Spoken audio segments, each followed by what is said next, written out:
प्रणत पाल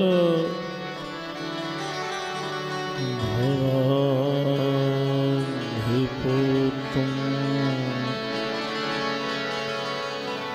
वन्दे महापुरुषते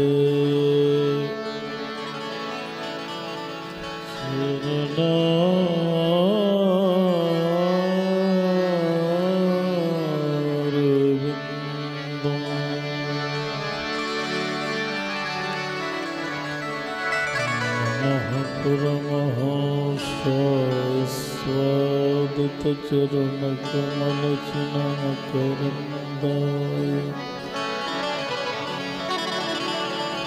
भक्तजन मानस निवासाय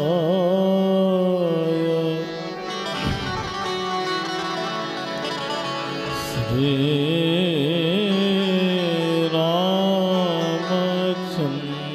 रामचंद्राय कर चरण कृतों वा कायजो कर्मजो वा श्रवण नयन जो वा मानसो वा पराधम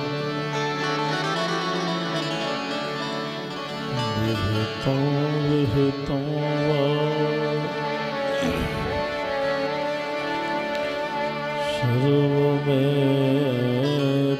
सर्वमेतत्क्षमस्व जय जय करुणाब्जे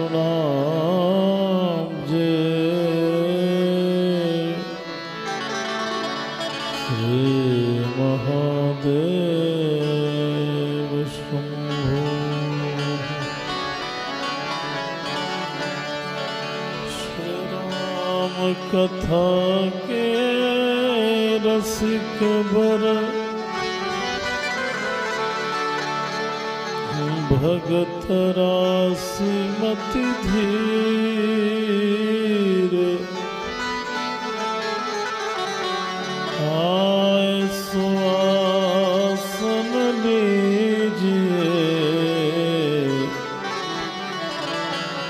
तेज पुंज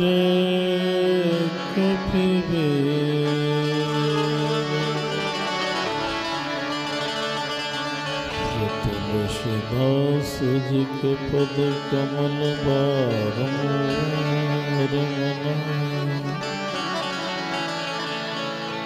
गुण गावहु सिया राम के श्री हनुमत होशाय।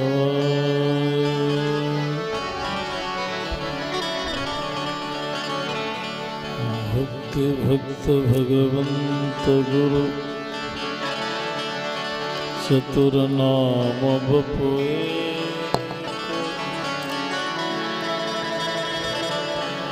इनके पद बंदन किए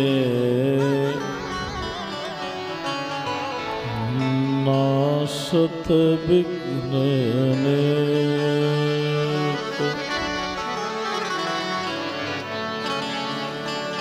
सब द्वारन को छोड़ के आयो तेरे द्वार हे वृषभान की ला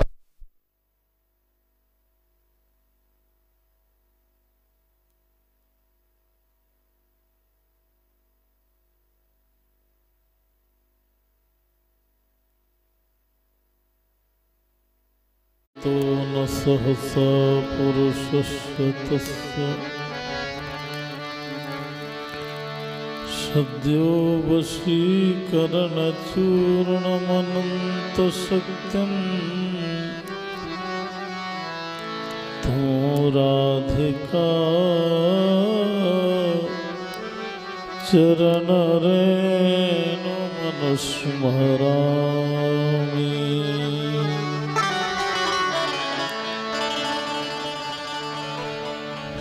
सीताराम सीताराम सीताराम गाए जा सीताराम सीताराम सीताराम गाए जा राम जी के चरणों में मन को लगाए जा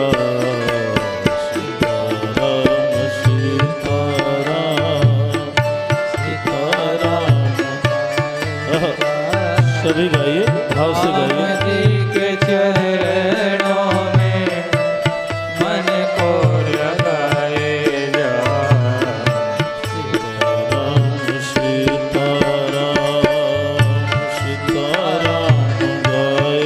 जा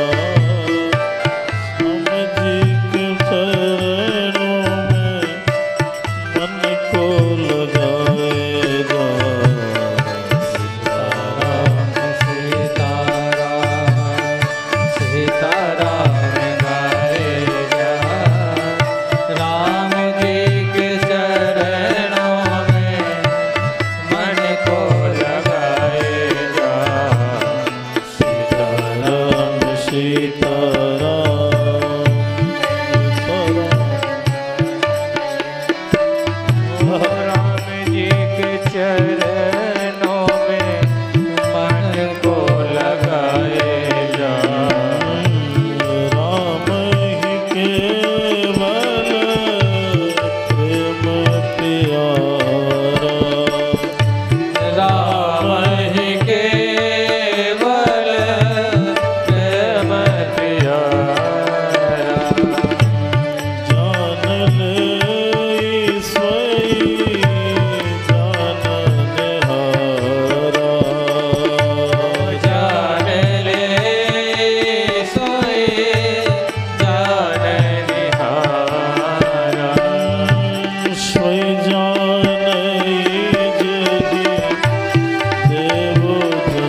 धन्यवाद निर्विवाद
गोविंद भगवान की जय हो। श्री गोविंद भगवान की जय। श्री गौरी शंकर भगवान की जय। श्री हनुमंत लाल महाराज की जय। सिंह वाहनी मैया की जय। श्री राम नाम संकीर्तन महाराज की जय। श्री चित्रकूट धाम की गौ माता की श्री गंगा मैया की सब संत विप्र वैष्णव समाज की ओम नमः पार्वती पतये हर हर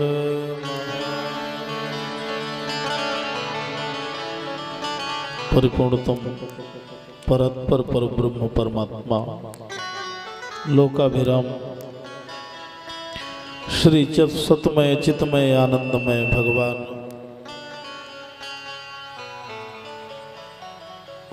श्री मर्यादा पुरुषोत्तम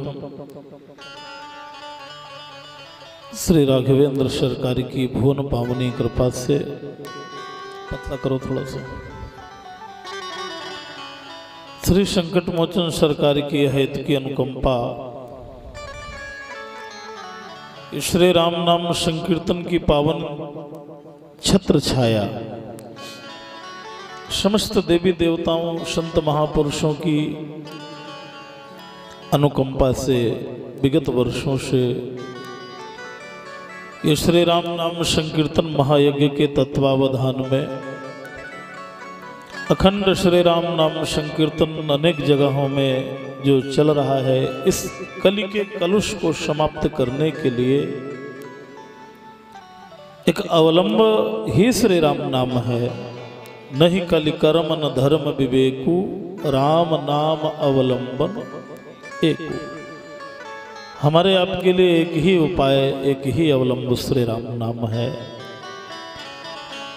उस कार्य में हमारे गृहस्थ संत आदरणीय भोले जी महाराज जो सतत लगे हुए हैं, उनका उद्देश्य ही है महापुरुषों के आशीर्वाद। पूज्य स्वामी जी महाराज श्री कृष्णानंद सरस्वती जी महाराज भूरी वालों का आशीर्वाद, बटुक ब्रह्मचारी हमारे जो विगत दिनों से श्री संकट मोचन भगवान की आराधना में लगे हैं। 1.25 लक्ष हनुमान चालीसा का पाठ का एक लक्ष्य जो है बड़ा ही सामान्य अनुष्ठान नहीं है, बड़ा क्लिष्ट अनुष्ठान है।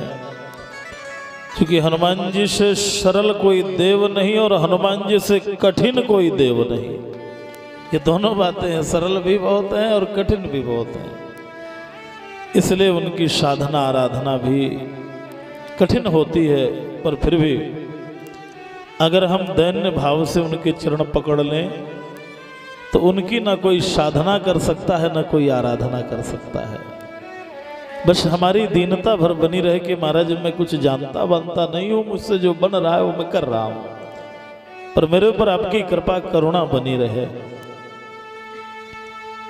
हमारे इन कार्यक्रमों में सभी लोगों के सहयोग हैं। हमारे यजमान की भूमिका में जो यजमान परिवार निमित्त भूत होकर के बैठते हैं, उन सभी को बहुत बहुत साधुवाद।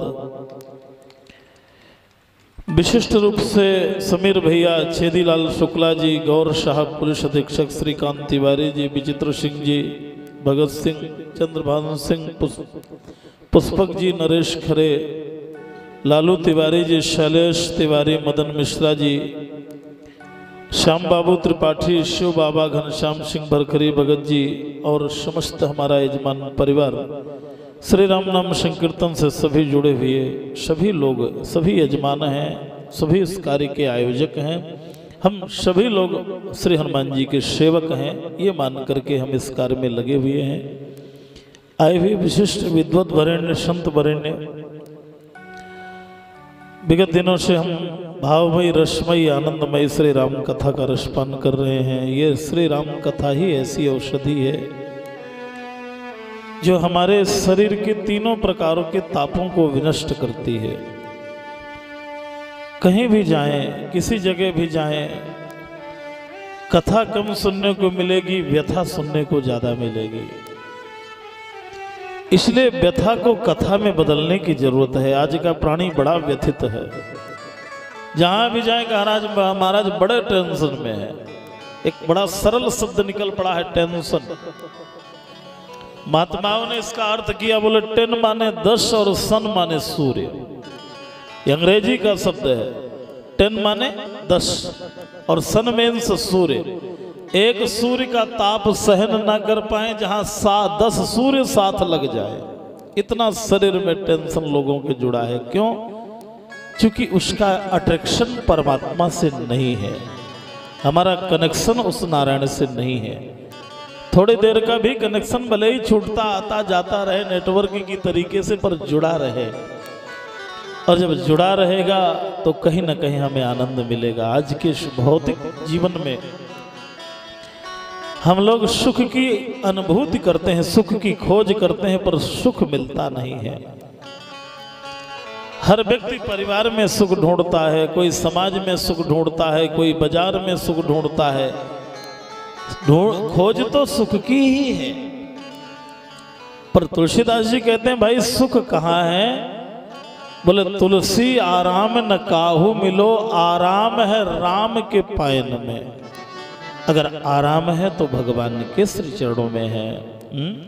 इसलिए हमें कहीं ना कहीं वो सुख भगवान के श्री चरणों में ढूंढने की आवश्यकता। थोड़ी देर बैठे, एक नियम हो कि हमें भजन करना है, हमें कथा सुननी है, हमें रामायण जी का पारायण करना है, हमें हनुमान चालीसा का पाठ करना है। और जब ये करेंगे तो आपको सुख अवश्य ही मिलेगा, बिल्कुल सुख मिलेगा, आपको आनंद मिलेगा। इसलिए मैं आपसे कहता हूं, ज्यादा घर में संकट आए तो सीधा संकट मोचन आ जाइए और आकर के थोड़ी देर राम नाम संकीर्तन में सुंदर ताली बजा के गाइए। थोड़ी देर में सारा टेंशन समाप्त हो जाएगा, कहीं ना कहीं आनंद की अनुभूति होगी। इसलिए जीवन में बहुत एकाग्रता की आवश्यकता है। घर में सोफा के सेट हैं, मोबाइल के सेट हैं, टीवी के सेट हैं, सेट पर सेट बढ़ गए। बोले तू सेट है, कहता है मैं बिल्कुल अपसेट हूँ महाराज। घर में सेट बहुत हैं पर स्वयं सेट में नहीं हो पा रहा, क्योंकि उसे भगवान से संबंध नहीं है। कल हम लोगों ने भगवान के दिव्य विवाहोत्सव का आनंद प्राप्त किया, श्री जानकी मंगल का हमने आनंद लिया। महाराज जी भगवान श्री राम जी ने धनुष भंग किया, धनुष तोड़ा। अब वो सामान्य धनुष थोड़ी था, जिसको लोग एक तिल भी ना हटा पाए हो उसे भगवान ने तोड़ दिया हो। अब कोई छोटा मोटा धनुष होता था, उसकी गड़गड़ाहट सुनाई दिया। और आपने कल सुना भी है, भर भुवन घोर कठोर रव रव बाज, बड़ी जोर से गड़गड़ाहट जैसे सुनाई दिया महाराज। अब उस गड़गड़ाहट का प्रभाव ये पड़ा कि वो श्री परशुराम जी के कानों तक पहुंची आवाज। आहा, समाधि टूट गई परशुराम जी की। ये गड़गड़ाहट, ये मेरे धनुष, भोलेनाथ के धनुष की गड़गड़ाहट है। ये तो धनुष जनक जी के यहाँ रखा था धरोहर के रूप में। ये ऐसा कौन संसार में आ गया जो मेरे भोलेनाथ जी के धनुष का खंडन कर दिया, तोड़ दिया? तो तुलसी बाबा लिखते हैं, ते ही अवसर सुनी शिव धनु भंगा, आए भृगुकुल कमल पतंगा। जैसे ही कानों में आवाज पड़ी तो भगवान परशुराम जी फरसा लेकर के वहां मंदराचल पर्वत से चले। तुलसी बाबा ने कहा, एक समय पर 2 सूर्य प्रकट हो गए। ते ही अवसर सुन शिव धनु भंगा, आयो रघुकुल कमल पतंग माने क्या होता है? सूर्य। लोगों ने कहा एक टाइम पे 2 सूर्य प्रकट हो गए। राम जी भी सूर्य वंशावतंस हैं। ये भी जो सूर्य की उपमा तुलसीदास जी ने रघुबर बाल पतंग, उन्होंने कहा ये कौन है? बोले ये भी सूर्य हैं। गोस्वामी जी ने दोनों को सूर्य की उपाधि दी। राम जी को भी सूर्य की उपाधि और परशुराम जी को भी सूर्य की उपाधि। रघुबर बाल पतंग और तेहि अवसर सुन शिव धंग धनुभंगा आयो रघुकुल कमल पतंगा। लोगों ने कहा एक समय पर 2 सूर्य कैसे उदित कर दिए? तो हमारे संतों ने भाव दिया नहीं, दोनों सूर्यों की आवश्यकता है। बोले क्या? बोले एक ठंडी वाले सूर्य हैं और एक गर्मी वाले सूर्य हैं। ठंडी वाले जो सूर्य होते हैं कहीं ना कहीं लगता है कि आवश्यकता है, और गर्मी वाले आहा हमारा शरीर में जो है, शरीर में तेज ही तेज परशुराम जी महाराज के गोरा स्वरूप है जो परशुराम जी महाराज का। और परशुराम जी महाराज का स्वरूप जैसे ही सारे राजाओं ने देखा तो सभी खड़े हो गए और पितु समेत कही कही निज नामा लगे करन सब दंड प्रणाम। सभी खड़े हो गए और जैसे वीर रस प्रकट हो गया हो। वीर रस अभी श्रृंगार रस चल रहा था। कल मैंने 9 रस का आपको दर्शन कराया था। हमारे यहाँ कितने रस हैं? 9 रस है। भोजन में 6 रस हैं। भोजन करते हैं तो 6 ही रस हैं, चाहे जितना भी कुछ बनाए पर 6 ही रस है उसमें, 7वां रस नहीं। बहुत गहराई से सुनिए। भोजन में 6 रस हैं और जीवन में 9 रस हैं। ये 9 रसों में ही जीवन जीता है आदमी। अभी कोई बातचीत चल रही है, कोई ऐसी बात सुनाने लगे तो आंखों से आंसू निकलने लगे, ये करुण रस है। कोई अच्छी बात करने लगे हास्य रस की तो हंसी आ जाए तो ये हास्य रस है। और कोई कुछ ऐसी बात कह दे तो शरीर में बिल्कुल आग लग जाए तो ये रौद्र रस है। समझ रहे हैं ना? इसलिए शरीर इन रसों के अनुसार चलता है। समाज में हम रहते हैं तो हर क्षण किसी ना किसी रस में भरे होते हैं। बड़ी सुंदर बात है, हमारे शरीर में ये रस भरे हुए हैं। कभी तो हम आनंद के रस में होते हैं, कोई कुछ भी कहे तो समझ में नहीं आता, और कभी थोड़ा भी कुछ कह दे तो नाराजी आ गई, थोड़ी बात आई तो आंसू आने लगे। होता है ना? श्रृंगार रस की चर्चा बड़ी सुंदर अभी आनंद की चर्चा चल रही थी और बीच में वीर रस प्रकट हो गए। महाराज लिए परसा जो है एकदम से सामने। अब जितने राजा थे जो धनुष नहीं तोड़ पाए थे वो प्रसन्न हो गए। उन्होंने कहा अब जिन्हें ने तोड़ा उनकी आफत होगी। अच्छा हुआ जो हमने नहीं तोड़ा, हम पीछे खड़े रहे। अब वो बड़े प्रसन्न हो गए। महाराज सब खड़े हो गए, परशुराम जी परशुराम जी। किसी राजा की हिम्मत क्या कि परशुराम जी के सामने कुछ बोल सके, तो सारे खड़े हो गए और जाके अपने पिताजी का नाम सुनाने लगे। पितु समेत कहे निज निज नामा और करने लगे सब दंड प्रणाम। दंडवत प्रणाम महाराज, जय हो महाराज, जय हो, प्रणाम करने लगे। अब महाराज ने जैसे ही, तब तक श्री जनक जी वहीं खड़े हुए हैं और थोड़ी देर में विश्वामित्र जी महाराज आए। और विश्वामित्र जी ने जैसे भगवान श्री राम जी को बुलाया, पहले श्री जानकी जी ने प्रणाम किया और तब तक श्री राम जी और लक्ष्मण जी आए। और जैसे राम जी ने महाराज को प्रणाम किया और देख करके आज एक झलक जैसी पड़ी आंखों में, आहा इतने सुंदर स्वरूप महाराज, ये कौन है? भगवान को देख करके परशुराम जी एक टक निगाह से दृष्टि से दर्शन करने लगे। बस यही तो है, भगवान में तीन स्वरूप होते हैं परमात्मा में। भगवान के अंदर रूप, शील और बल, भगवान 3 चीजों का प्रदर्शन करते हैं। अगर रूप से मोहित हो गया तो ठीक है, जब रूप से नहीं काबू में आया तो फिर शील का प्रहार, और जब शील में भी नहीं आया तो फिर बल का प्रहार। ये 3 चीजों का प्रयोग भगवान करते हैं। बात समझ में आई?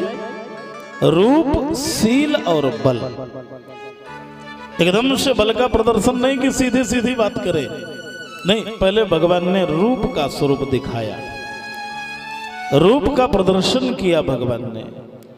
और जैसे भगवान को देखा तो एक बार तो मोहित हो गए, और मोहित होने के बाद में राम ही चितई रहे थकी लोचन,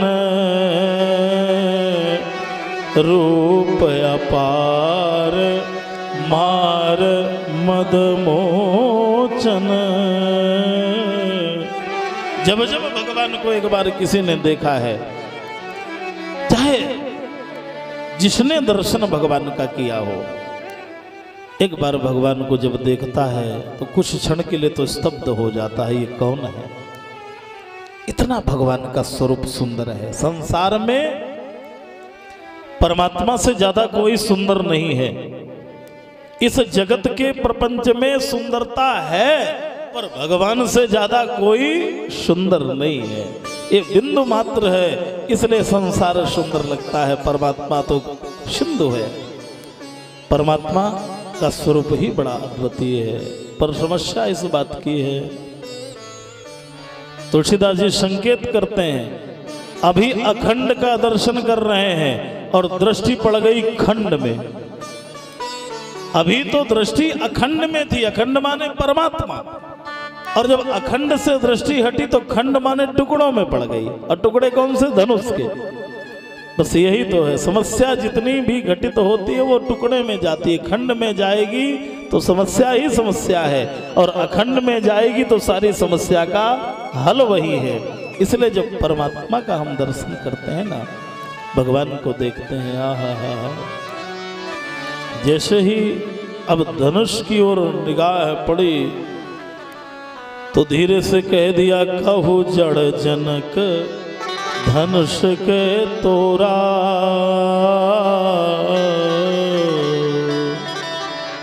बड़ी समस्या है। दो लोग हैं, एक जनक जी कह रहे हैं धनुष टूटना चाहिए, और परशुराम जी कह रहे हैं नहीं टूटना चाहिए। अब समस्या धनुष के भी सामने है। परशुराम जी ने सुरक्षित धर रखा है कि टूटे नहीं, और जनक जी कह रहे हैं टूटेगा नहीं तो सीता जी का विवाह होगा नहीं। ये नाता कैसे जुड़ेगा?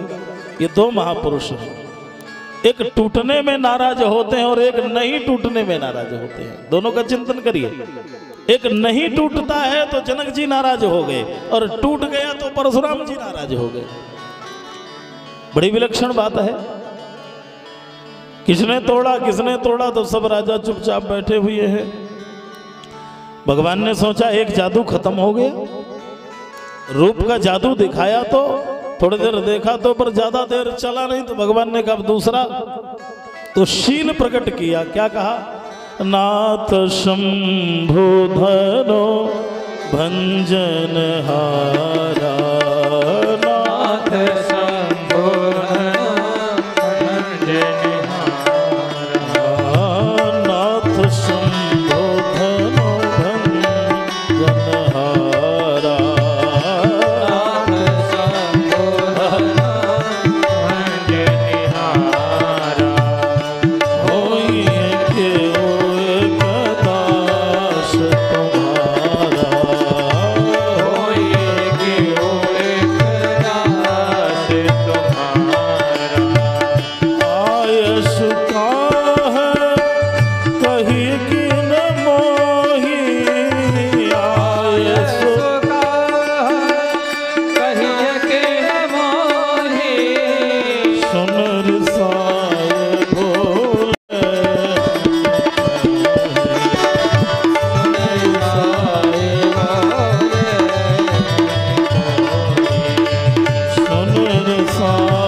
और खड़े होकर के भगवान ने हाथ जोड़ा और कहने लगे, नाथ शंभु धन भंजन हारा। महाराज, ये जो धनुष तोड़ने वाला है ये कोई आपका दास ही है। ये शील का परिचय है। इतने बड़े विशाल धनुष को तोड़ने के बाद में भी भगवान की भाषा का देखिए तो वो कह रहे हैं महाराज आप मेरे नाथ हैं और मैं आपका दास हूं। बस यही तो सरलता और सहजता है। पर परशुराम जी तो परशुराम जी हैं। परशुराम जी ने कहा महाराज सेवक सो जो करे सेवकाई। अरे सेवक शब्द का अर्थ ये थोड़ी होता है आपने तो मेरे गुरुदेव का धनुष तोड़ करके कहते कौन है ऐसा, सो भी लगाए बिहाई समाजा न तो मारे जई हैं सब राजा।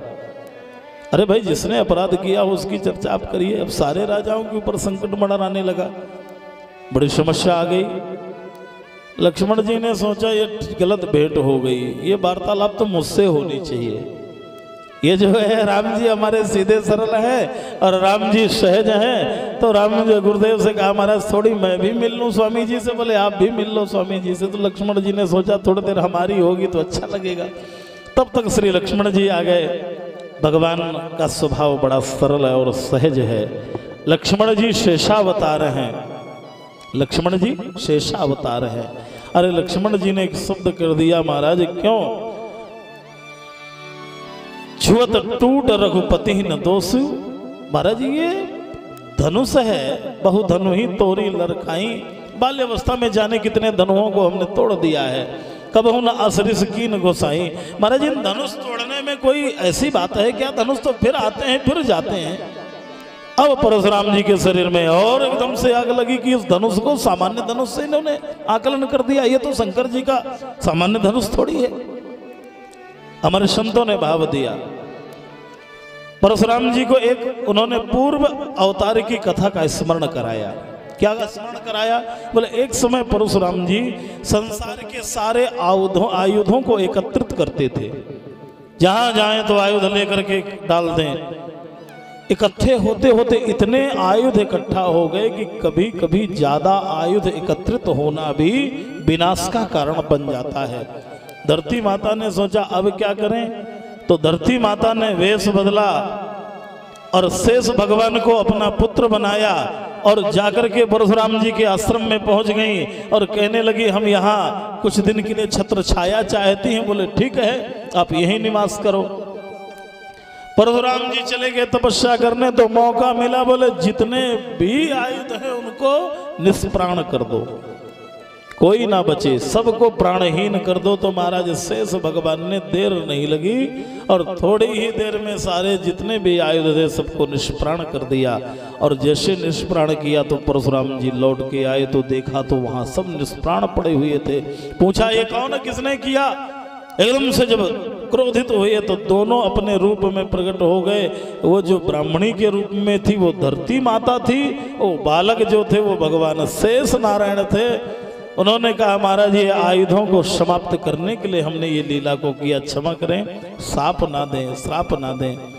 आज उस बात का संकेत उन्होंने किया कि महाराज इतने आयुधों को हमने नष्ट किया तब तो आप इतने नाराज हुए नहीं, और आज इतने नाराज क्यों हो रहे हैं? जैसा भी है ये परशुराम जी का और राम जी का संवाद दशावतारों में परशुराम जी महाराज हैं। परशुराम जी कोई सामान्य अवतार नहीं है, भगवान का ये आवेशावतार है परशुराम जी का। जो कार्य परशुराम जी को करना है वहां तक परशुराम जी ने किया, अब आगे के कार्य को भगवान श्री राम जी को करना है, इसलिए भगवान श्री राम प्रकट हुए। और सीधी सीधी बात हम करें तो परशुराम जी ने परीक्षण किया। ये वही अवतार हैं जिनकी मैं चर्चा चिंतन करता था। तो उन्होंने अपना धनुष दिया और जैसे धनुष दिया तो देत चाप आप ही चली गयो, परशुराम मन विस्मय भयो। आज देखा कि ये साक्षात नारायण प्रकट हो गए और 9 बार उन्होंने उत्तेजना में क्रोध के भाव में कुछ कहा और तो 9 बार उन्होंने भगवान की स्तुति का गायन किया। और परशुराम जी महाराज ने जाकर के तपश्चर्या करने का मन में विचार किया कि नहीं, अब जब साक्षात नारायण प्रकट हो गए हैं तो मेरी आवश्यकता नहीं है। परशुराम जी महाराज और राम जी का मिलन जो है ये बड़ा ही सारगर्भित है।